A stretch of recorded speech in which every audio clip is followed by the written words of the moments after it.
millions in offshore accounts, and an empire built on ruthlessness couldn't buy Leonardo Falcone the one thing he craved: an honest woman. Sick of gold diggers and superficial heiresses, New York's most feared underboss stripped away his wealth, stepping into the grimy streets to find a love money couldn't taint. Millions in offshore accounts and an empire built on pure ruthlessness could not buy Leonardo Falcone the one thing he truly craved: an honest woman. Sick of gold diggers and superficial heiresses whose eyes locked solely on his platinum Rolex and endless black Amex cards, New York's most feared underboss wanted out. To them, Leonardo was merely a lucrative bank account draped in custom Brioni suits. Exhausted by the hollow deception of high society ballrooms, he decided to strip away his immense wealth and step into the grimy streets to find a love that money couldn't taint. Handing over his encrypted phone and the keys to his sprawling empire to his fiercely loyal consigliere, Archie Leonardo issued his temporary farewell. "Keep our borders secure. Tell my father I am handling personal reconnaissance." Archie adjusted his glasses, watching his boss don a faded, oil-stained Carhartt jacket and scuffed work boots. "Queens is a long way from Fifth Avenue, Leo. You don't have to live like a stray to find a decent partner." "Yes, I do," Leonardo replied, his baritone voice resolute. "I need someone who doesn't see the Falcone crest." By the very next noon, Leonardo, now operating under the alias Leon, was sweeping the filthy floors of a dilapidated garage in Astoria. He rented a drafty, miserable apartment above a loud laundromat, fully embracing the grinding reality of a destitute laborer. Just 3 doors down stood Astoria Sweets, a neighborhood bakery smelling of burnt sugar and strong espresso. That was where he first saw Penelope Hayes. Penny was heavily overweight, a daily physical reality that society ruthlessly refused to let her forget. At 250 pounds, she was accustomed to cruel whispers and the invisible walls men built around her.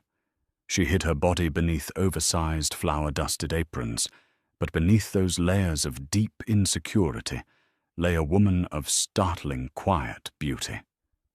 She had soulful hazel eyes, flawless porcelain skin, and a deeply comforting smile. Leonardo first entered the bakery on a freezing Tuesday, his hands deliberately blackened with grease. He stood quietly at the back of the line. Directly in front of him, a slender woman in a pristine designer coat impatiently tapped her manicured nails against the display glass. "Excuse me."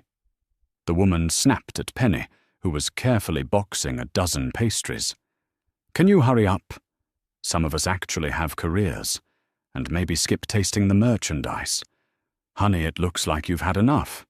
Leonardo's jaw immediately clenched.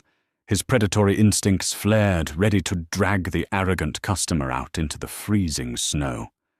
But Penny simply paused. Masking a flicker of deep, familiar pain, she offered a polite, unbreakable grace. She handed over the bakery box with a soft, genuine smile, wishing the cruel woman a wonderful day. Stepping up to the counter next, Leonardo feigned absolute poverty, counting out crumpled single-dollar bills for a plain black coffee.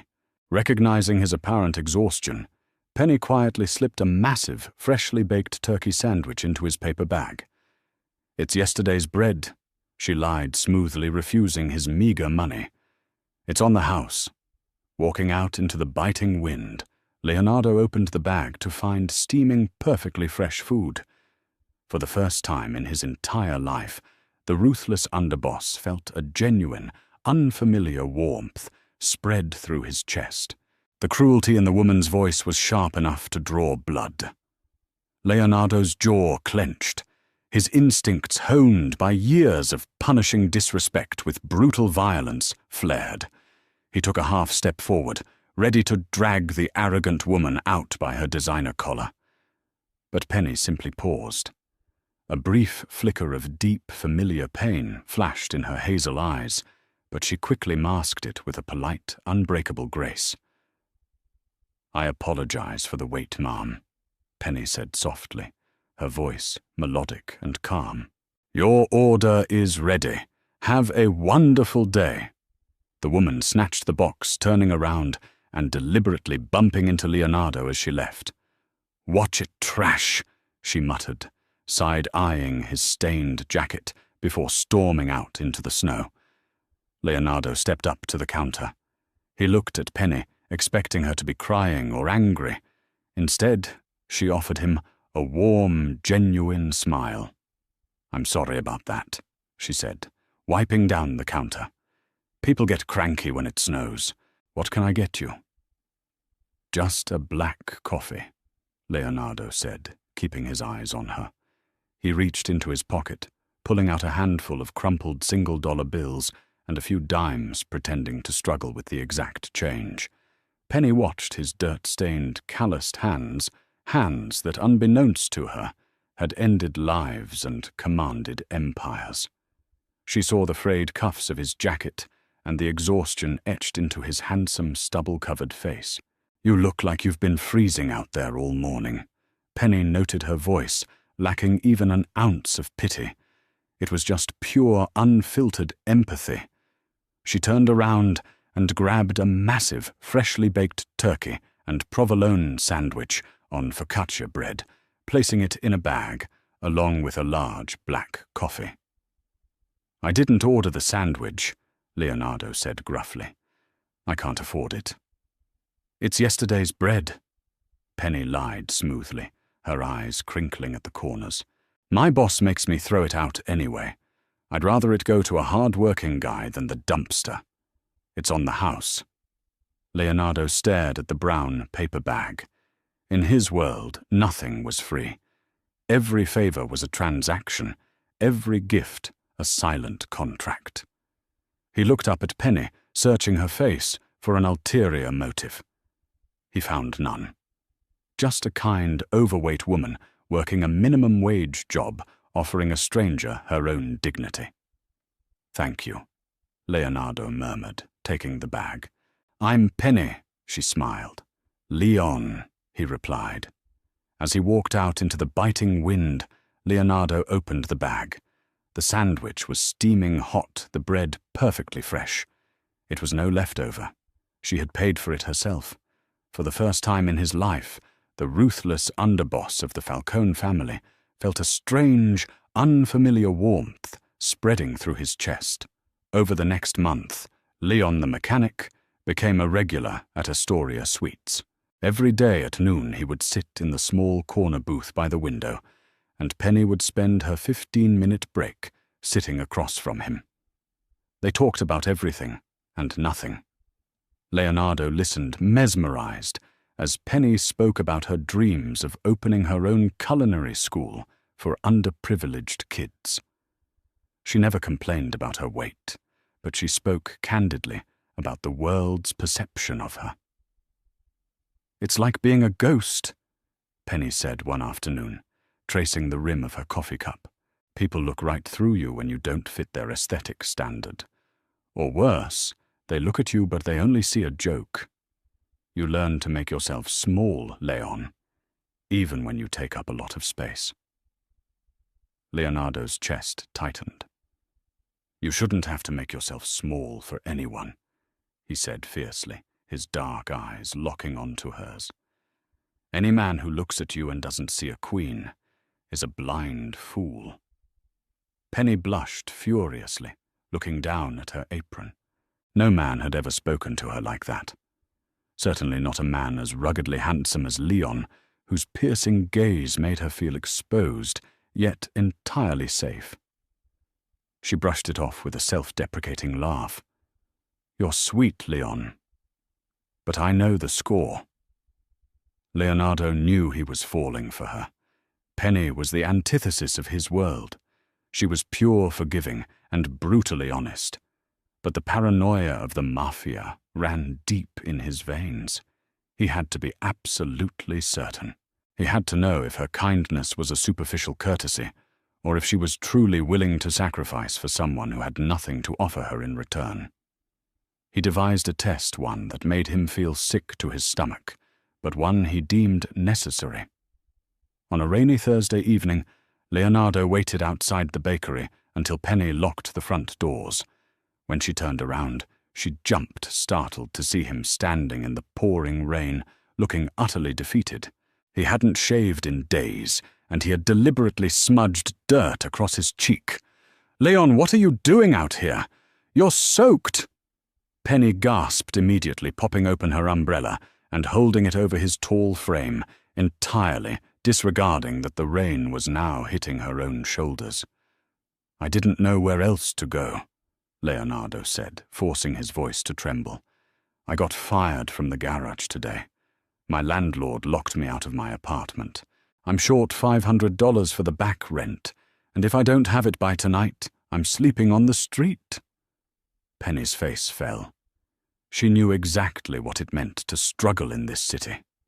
She knew the biting cold of a New York night. What Leonardo didn't know was that Penny had been saving every spare dime for the past year in a glass jar under her bed. It was her tuition money for a master class at the Institute of Culinary Education, her one ticket out of the neighborhood bakery. She had exactly $540 saved. Penny didn't hesitate. "Come with me," she said gently, grabbing his arm and leading him down the block to her small, cramped ground-floor apartment. She made him sit on her worn-out sofa, handing him a towel to dry his hair. Then she walked into a bedroom. Leonardo sat in the dimly lit living room, listening to the rain hit the window. Guilt clawed at his throat. He had millions sitting in a Cayman Islands account, yet he was conning a bakery girl. He almost stood up to stop her to confess everything when she walked back into the room. Penny held out a stack of crumpled $20 and $50 bills. "Here," she said, pressing the money into his large hands. "It's $500. Go pay your landlord." Leonardo stared at the money, genuinely stunned. "Penny, I can't take this. How do you even have this? You work at a bakery. It doesn't matter," she lied, forcing a smile. "It's just savings. I don't need it right now. You need a roof over your head, Leon. Take it. Please."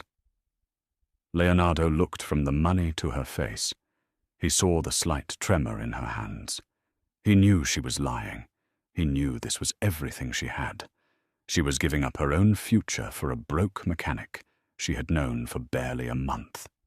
She had passed his test, shattering every cynical expectation he had ever held about humanity. "I will pay you back, Penny. Every cent," Leonardo swore, his voice thick with unfeigned emotion. "I know you will," she said softly. "Now go. Get your apartment back." The very next afternoon, the harsh reality of Leonardo's true life violently crashed into his fragile sanctuary. Penny was alone in the bakery, wiping down the espresso machine, while Leonardo sat in his usual booth, nursing a coffee. Suddenly, the chime above the door jingled aggressively. Two massive men in tailored dark suits stepped into the shop. Leonardo's blood ran cold. He instantly recognized them, Silvio and Dante, enforcers for the Russo family, the Falcone family's biggest rivals. They weren't looking for him. They were far out of their territory, likely running a low-level shakedown racket in Queens to scrounge up extra cash. Silvio, a man with a jagged scar across his neck, walked up to the counter, aggressively knocking over a display of cookies. "Hey, sweetheart," Silvio sneered at Penny, looking her up and down with obvious disgust. "Your boss is 3 weeks late on his neighborhood insurance fee. Where is he?" "He's not here," Penny said, her voice shaking slightly, but she stood her ground. "And we don't pay insurance to thugs. Get out before I call the cops." Dante laughed loudly. "Call the cops? That's cute." He reached across the counter, suddenly grabbing Penny by the collar of her apron, yanking her forward. "Listen to me, you fat cow. You open that register right now, or I'm gonna smash this place to pieces, starting with you." Penny let out a startled cry, terrified but trapped by his heavy grip. In a fraction of a second, the quiet, destitute mechanic vanished. The apex predator of the New York underworld awoke. Leonardo moved with terrifying lethal speed. Before Dante could even blink, a massive hand clamped onto his wrist with the crushing force of an industrial vice. Dante cried out in shock, dropping Penny's apron. Leonardo stood between the thugs and Penny, his head tilted down his face, partially obscured by the shadow of his cap. "She said the boss isn't here." Leonardo growled his voice, dropping to a demonic, icy register that sent shivers down Penny's spine. Silvio reached inside his suit jacket, his eyes flashing with violent intent. "Back off, homeless trash, before I put a bullet in your—" Leonardo didn't let him finish. In one fluid motion, he stepped inside Silvio's guard, driving a devastating precise elbow into the man's sternum. Silvio collapsed to the floor, gasping for air, instantly incapacitated. Dante stumbled back, terrified by the sudden overwhelming violence from a man who looked like a street vagrant. He looked closely at Leonardo's face, catching a glimpse of his razor-sharp jaw and dead, merciless eyes. Recognition slowly dawned on Dante's face, followed immediately by sheer, paralyzing terror. "Falcone!" Dante whispered, his face draining of all color. Leonardo stepped forward, grabbing Dante by the